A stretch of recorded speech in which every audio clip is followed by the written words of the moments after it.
ये स्टूडेंट अब free body diagram बेटा कर रहे थे, उसी में थोड़ा सा और कुछ डायग्राम जोड़ेंगे। लास्ट टर्म पे जो किया था उसमें बॉडीज इन कांटेक्ट किया था, उसमें अब हम ऐसा करते हैं मोर देन 2 बॉडीज यानी 3 बॉडीज इन कांटेक्ट लेते हैं। जैसे ये हमने ले लिया, यहाँ पर ऐसा करते हैं बेटा न्यूमेरिकल डेटा ले लेते हैं। सपोज ये 10 किलोग्राम की बॉडी है, इसके कांटेक्ट में ये दूसरी बॉडी है, ये 8 किलोग्राम की बॉडी है, ये एक दूसरी बॉडी ले लेते हैं। सपोज ये 12 किलोग्राम की बॉडी है। ये सब एक दूसरे के टच में कांटेक्ट में रखे हुए हैं। आप ध्यान देना, आप इधर से एक फोर्स लगाते हैं और ये फोर्स 45 न्यूटन का फोर्स हमने लगाया। अब हमें क्या बताना है कि फोर्स की डायरेक्शन में जिधर फोर्स लग रहा है इसका एक्सेलरेशन क्या है, और दूसरा ये जो सरफेस ऑफ कांटेक्ट है ए और ये दूसरा सरफेस ऑफ कांटेक्ट है बी, यहाँ पर इन दोनों जगहों पर जो है वो रिएक्शन फोर्स क्या है। जब दोनों एक बॉडी एक दूसरे के कांटेक्ट में आएंगी, टच में आएंगी, तो what is the reaction force. अब आप ध्यान दीजिएगा, तो find out first common acceleration. अगर हम यहाँ पर निकालते हैं तो देखो बेटा, कॉमन एक्सेलरेशन ए ये निकालना है, और दूसरा हमें निकालना है reaction force at A and B. A और बी पे हमें रिएक्शन फोर्स निकालना है, राइट। या अब आप इसमें एक चीज ध्यान देना, कॉमन एक्सेलरेशन ही निकालना है। आप इसे नोट कर लो क्योंकि इसे हम हटाएंगे भी, थोड़ा होगा तो सोल्यूशन में आइएगा, जरा ध्यान से देखिएगा। कॉमन एक्सेलरेशन तो बड़ा सिंपल सा निकालना है। टोटल फोर्स बेटा यही एक्सटर्नल, नेट मास क्या है इनका टोटल। तो आप पहला आइएगा, अगर ए लिखें तो क्या आएगा, टोटल या नेट फोर्स अपॉन टोटल मास। तो आप ए देखिएगा, नेट फोर्स बेटा ये है 45, मास कितना है 10 प्लस 8 18 प्लस 12 30 आ गया। तो 45/30 आप इसे सिंप्लीफाई करेंगे तो 1.5 मीटर पर सेकेंड स्क्वायर आएगा। तो एक्सेलरेशन तो इतना आ गया, पहला है। अब इन्होंने कहा रिएक्शन फोर्स यहाँ बताइए, तो अब तुम्हें याद होगा बेटा कि रिएक्शन फोर्स कैसे काम करता है। तो हम यहाँ ले लेते हैं late R1 and R2 be the reaction force at A and B। ए और बी पे बेटा रिएक्शन फोर्स जो है, ए और बी पे जो रिएक्शन फोर्स है वो हमने R1 R2 मान लिया। इसे आप ध्यान रखिएगा। अब आप देखिएगा इसी डायग्राम में अगर हम बात करें, आपको कल भी बताया था या पिछले लेक्चर में, आप एक बार ध्यान दीजिएगा कैसे काम करेंगे हम इसे। तुम्हें याद होगा कि जब आप इसमें धक्का देंगे तो देखो ये बॉडी पहली चलेगी, तो जैसे ये बॉडी इसके कांटेक्ट पे आएगी, इस पे रिएक्शन फोर्स इधर लगेगा। आप इसे R2 हमने लिखा था तो R2 ले लिया। तो मैं पहले भी बताया था जिस डायरेक्शन में एक्सटर्नल फोर्स होता है उस बॉडी पे उसके अपोजिट रिएक्शन लगता है। 8 किलोग्राम पे ये रिएक्शन लगेगा R2।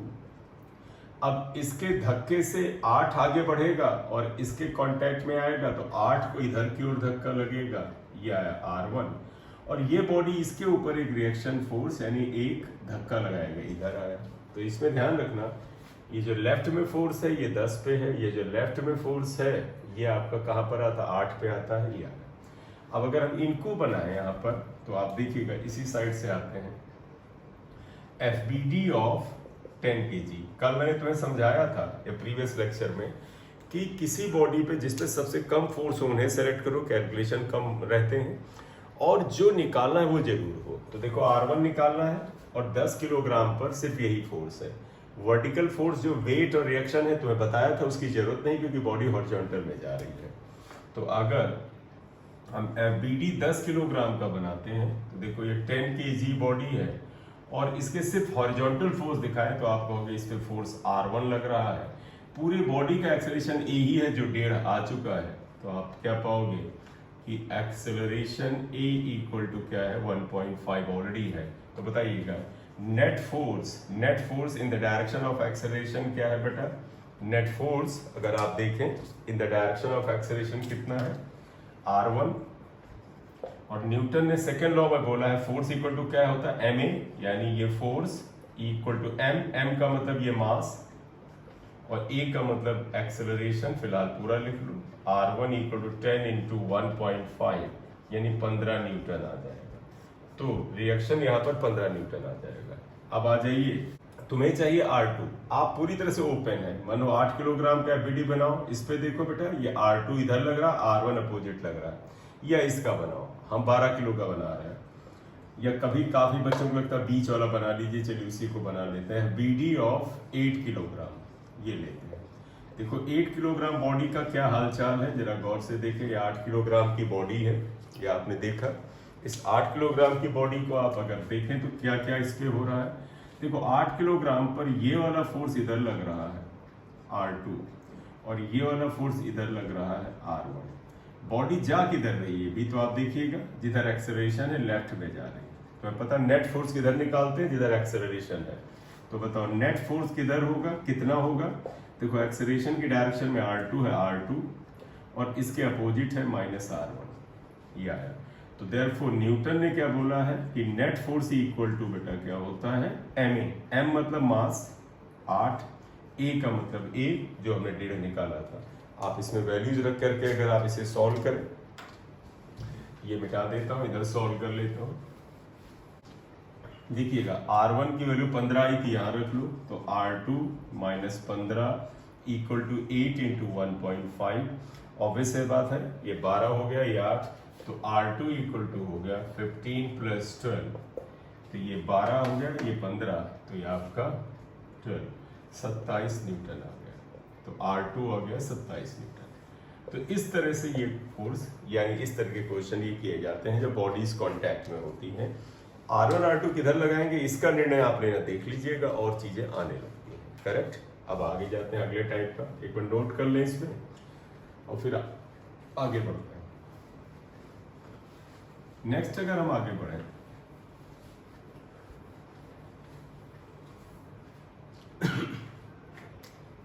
देखिएगा अगला मैं एक्चुअली ऐसे करना चाह रहा था, स्ट्रेचिंग फोर्स। स्ट्रेचिंग फोर्स ये निकालना चाहता। स्ट्रेचिंग फोर्स का मतलब समझिएगा, इसका हम फ्री बॉडी डायग्राम कैसे बनाएंगे हम उस पर बात करते हैं। देखो स्ट्रेचिंग फोर्स का मतलब देखना, कोई भी चीज जो मैसिव है, अगर मैं तुमसे ही कह देता हूं, ये ध्यान देना, ये अच्छे सवाल होते हैं। ये आया, ये ठीक।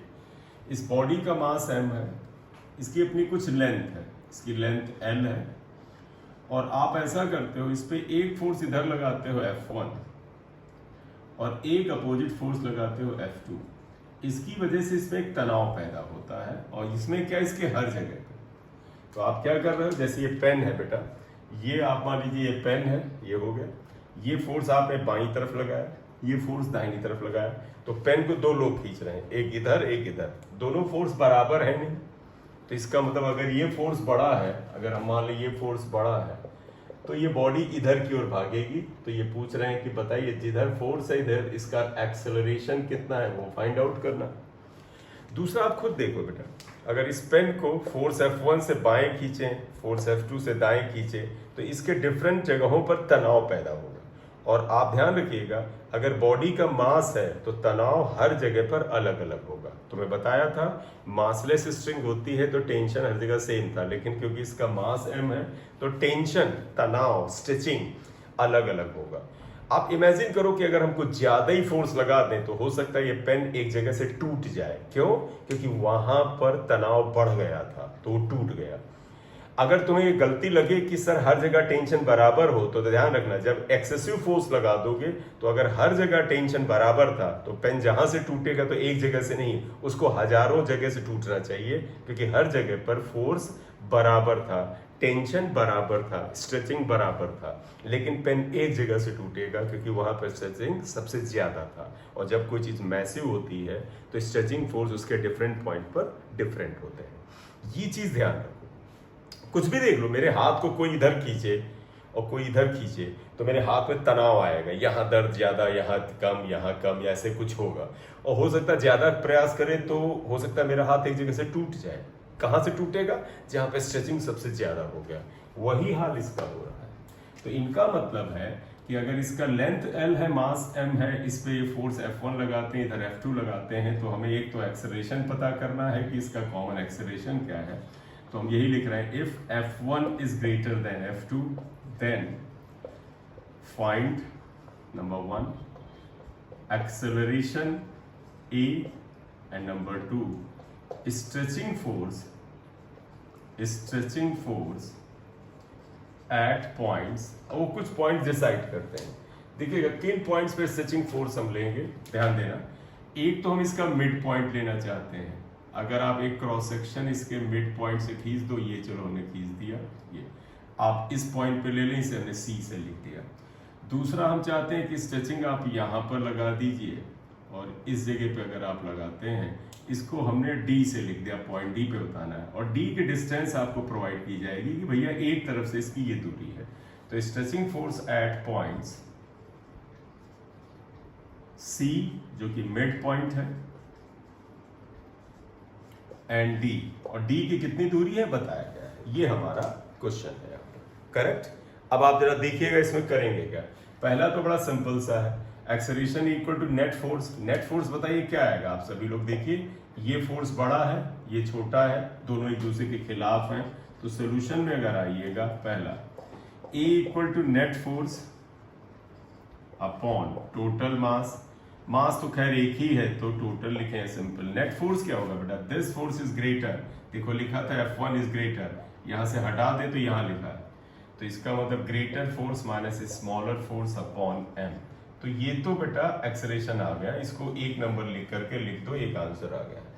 अब स्ट्रेचिंग का तरीका देखना बेटा, यहाँ पर क्या है, ये इस पे फोर्स F1 था। तो सेकेंड पार्ट पे आते हैं, let stretching at C is, आप स्ट्रेचिंग फोर्स को किसी भी सिंबल से दें, आप मन उसको टेंशन बता दें, T मान लें, या आप रिएक्शन बता दें, जो आपको अच्छा लगे। स्ट्रेचिंग एट T इज, हम मान लेते हैं, sorry at C is RC, मतलब रिएक्शन एट C आ गया, ये है। ऐसे क्वेश्चन जिसमें एक मैसिव बॉडी को दो तरफ या एक तरफ, मतलब जिससे फोर्स लगाया जाए, उस पर तनाव पैदा हो, ऐसे केस में क्या करते हैं, जहां पर स्ट्रेचिंग फोर्स बेटा निकालना होता है, वहां से बॉडी को दो हिस्सों में डिवाइड कर देते हैं।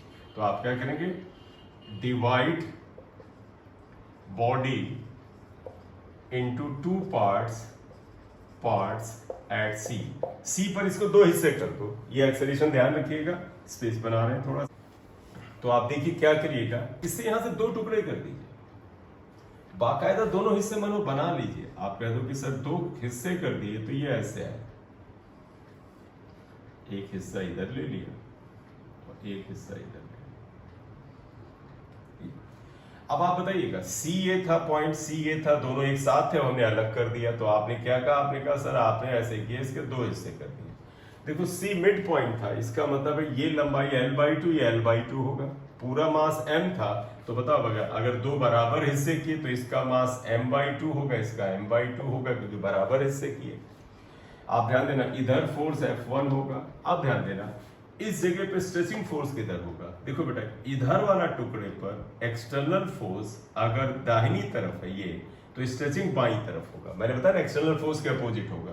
तो इस वाले टुकड़े पर एक्सटर्नल फोर्स इधर है, तो स्ट्रेचिंग इधर होगा, जिसे हमने RC से लिखा है, RC इधर होगा।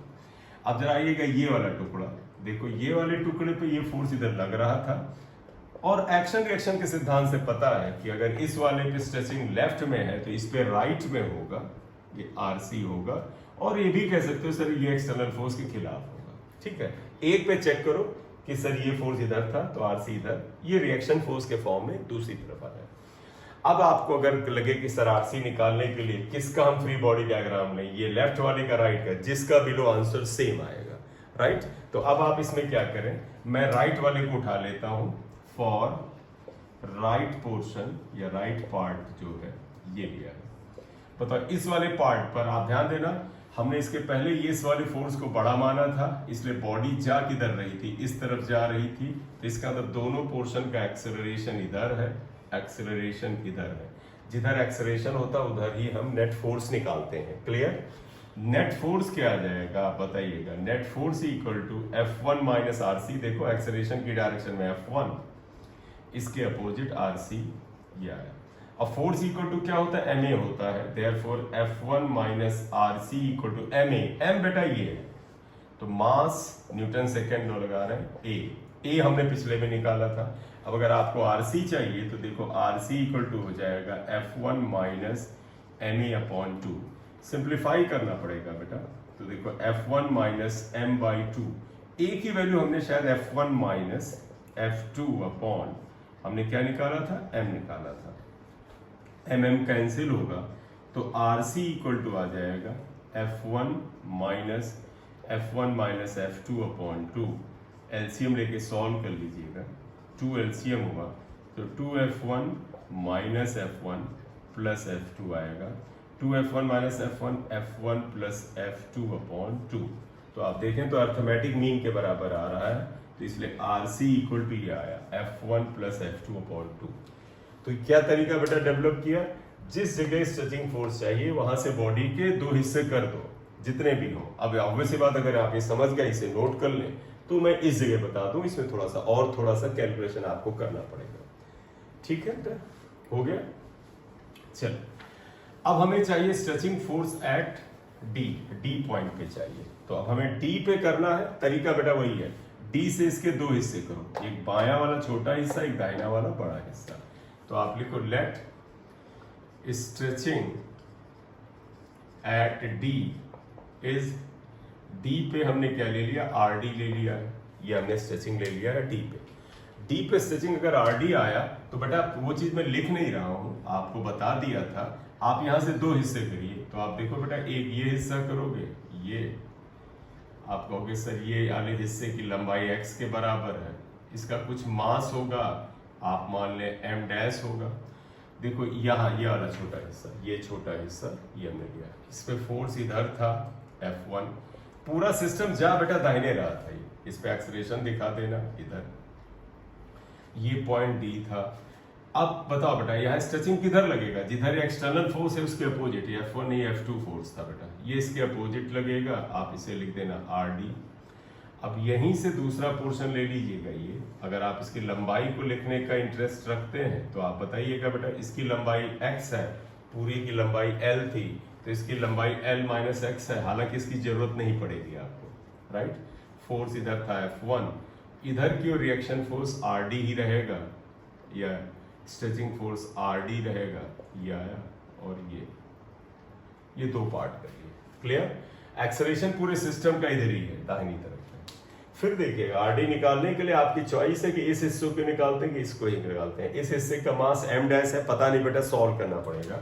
और इस हिस्से का मास अगर मान लें m डबल डैश है, वो भी निकालना पड़ सकता है। लेकिन आपको पता है बेटा, आरडी के लिए किसी एक हिस्से का इस्तेमाल, तो मैं तो चाहता हूं जो हिस्सा छोटा है उसका इस्तेमाल करते हैं। तो आप देखिएगा, for left portion, left part हम ले रहे हैं, राइट, ये लेफ्ट वाला। बताओ बेटा, एक्सेलरेशन ये है दाहिनी तरफ, इसकी डायरेक्शन में नेट फोर्स क्या होगा, देखो एक्सेलरेशन की डायरेक्शन में फोर्स RD और इसके खिलाफ माइनस F2, तो नेट फोर्स क्या आएगा, net force equal to RD minus F2, ये आया, क्लियर। न्यूटन ने क्लियर कट अपने लॉ में बोला है कि फोर्स इक्वल टू ma होता है, तो therefore RD minus F2 equal to m। बेटा इसका मास क्या है, m डैश है, तो ये m डैश a आएगा। ए वही है जो बेटा हमने पहले निकाला था, F1 minus F2 by m। अब अगर आप इसे निकालते हैं तो देखो RD इक्वल टू हो जाएगा F2 plus m dash a। देखो m डैश की वैल्यू हमें फाइंड आउट करनी पड़ेगी, पिछले वाले में तो बराबर बढ़ गया था, और a की वैल्यू पता है, तो आप चाहें तो इसको नेक्स्ट इक्वेशन रख दें, चाहे तो एक नंबर इक्वेशन, हमें m डैश निकालना है। अब m डैश को बेटा फाइंड आउट करना पड़ेगा, यूनिटरी मेथड लगाओ, सबसे बेहतरीन आराम से है। बताओ बेटा, इस पूरे की लंबाई क्या है L, तो आप लिख सकते हो ना, L लेंथ का मास m है, तो बताओ x लेंथ का मास क्या होगा, तो बताइएगा, सिंस देखो mass of length L equal to m, therefore mass of length 1 equal to m upon L, therefore mass of length x, बेटा ये x है, इक्वल टू क्या हो जाएगा, m अपॉन L x, ये। तो ये जो m डैश हुआ बेटा वो इतना आ गया, तो m dash equal to mx upon L। तुम्हारे आंसर में x रहेगा क्योंकि क्वेश्चन में दिया है, तो देयरफॉर यहां रख दें तो आर डी इक्वल टू हो जाएगा F2 प्लस इसकी वैल्यू एम डैश क्या है mx अपॉन एल, और a की वैल्यू बेटा F1 minus F2 upon m था। ये m से m कैंसिल कर लो और सिंप्लीफाई करो, आंसर आएगा। इतना नोट करो बेटा, मुझे ये स्पेस चाहिए होगा। फाई करना है, थोड़ा बहुत कैलकुलेशन तो बेटा करना पड़ेगा। तो आर डी इक्वल टू क्या हो जाएगा, R D equal to F2 plus X F1 minus F2 upon L आएगा।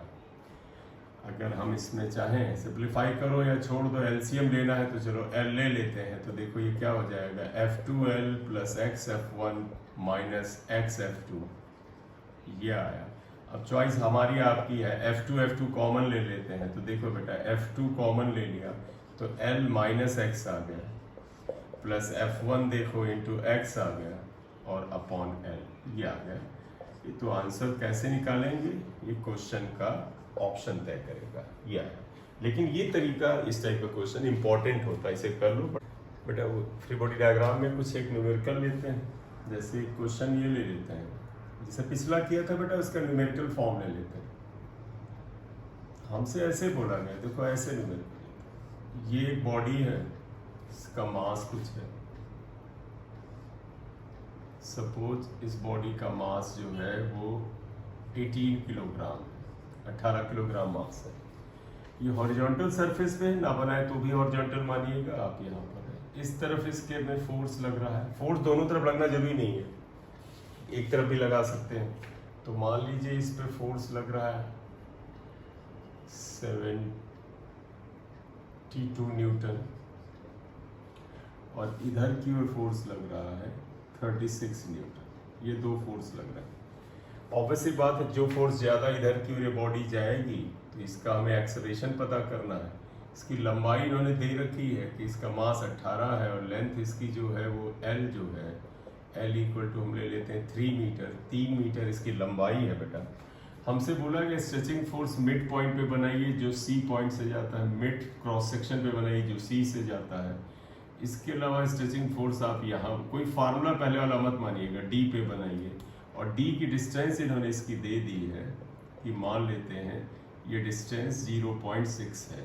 तो सपोज ये सेपरेशन जो है 0.6 मीटर है, मीटर, और ये D है, हमें बताना है। तो क्या फाइंड आउट करना है, find out A and stretching force, stretching force eight D and C. C is the midpoint, ये mid point, C is the midpoint, और D और C पे आपको स्ट्रेचिंग फोर्स चाहिए।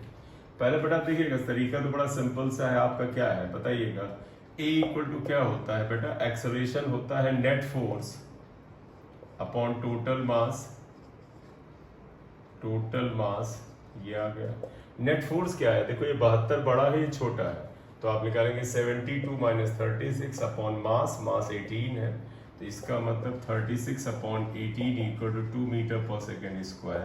तो ये तो एक्सेलरेशन आ गया, राइट। अब आप चाहते क्या है, अब आप चाहेंगे कि व्हाट इज स्ट्रेचिंग एट सी, सी पे स्ट्रेचिंग क्या है। तो आप सेकेंड पार्ट पे आ जाइएगा, लेट स्ट्रेचिंग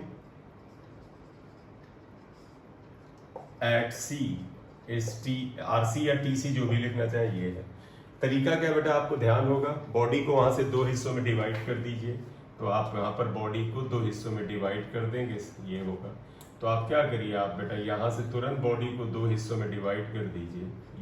ये C, ये लेफ्ट वाला हिस्सा है जिसपे 18 न्यूटन फोर्स है, यहाँ से बेटा ये, और बाकी आधा इधर लिए जाइए, ये हो गया जिसपे 72 न्यूटन का फोर्स है।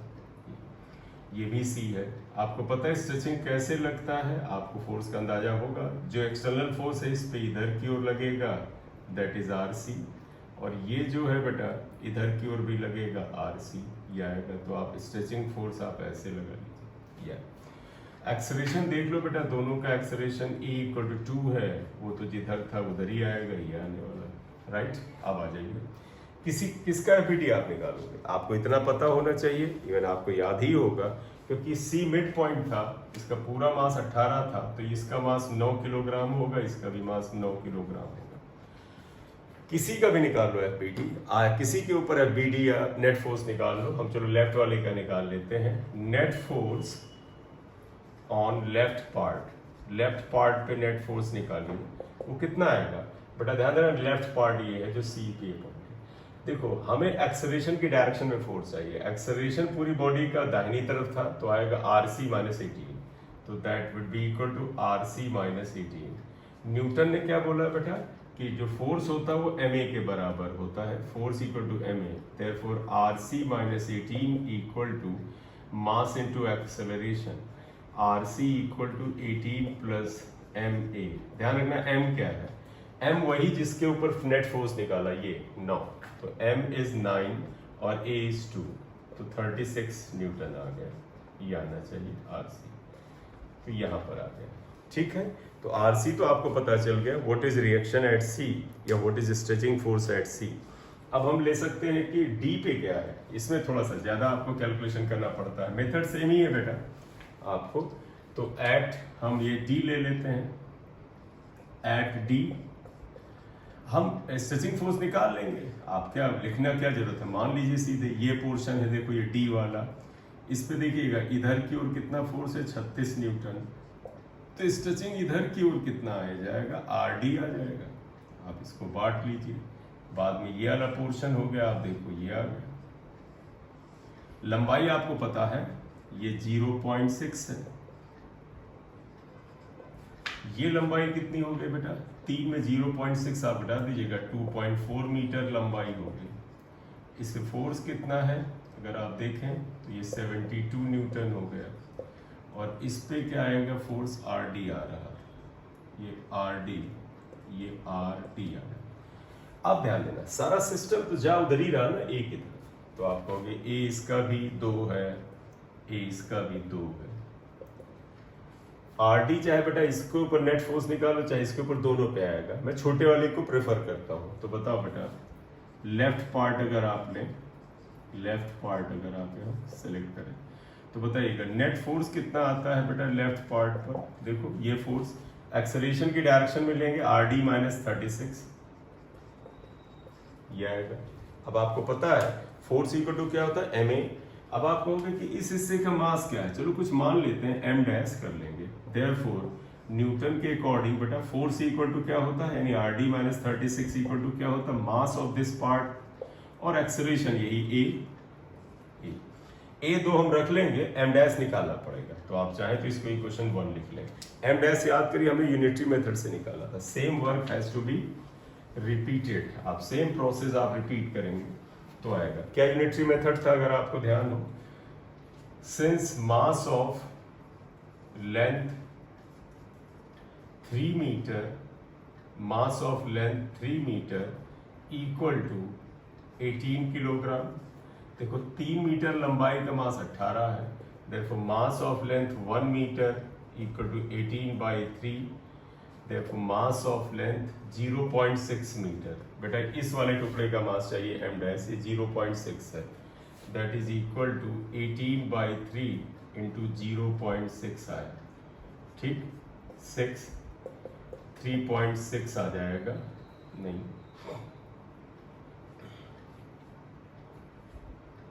हाँ 3.6 किलोग्राम आ जाएगा। Therefore m dash equal to 3.6 kilogram, correct, इतना आ गया। अब आप ये m डैश की वैल्यू आप यहाँ रख दीजिएगा। देयरफॉर इक्वेशन 1 में अगर आप यहाँ पे रखें तो RD इक्वल टू क्या आ जाएगा, ये इधर राइट में ले आइए बेटा, 36 हो गया, और प्लस m डैश a था 36 plus m dash 3.6 into A2 हम निकाल चुके हैं, 36 प्लस 7.2, तो ये कितना हो जाएगा बेटा 43.2 न्यूटन। ये reaction force, stretching force, tension force जो भी बोले वो D पॉइंट पे आएगा, ये तरीका आ जाएगा, करेक्ट।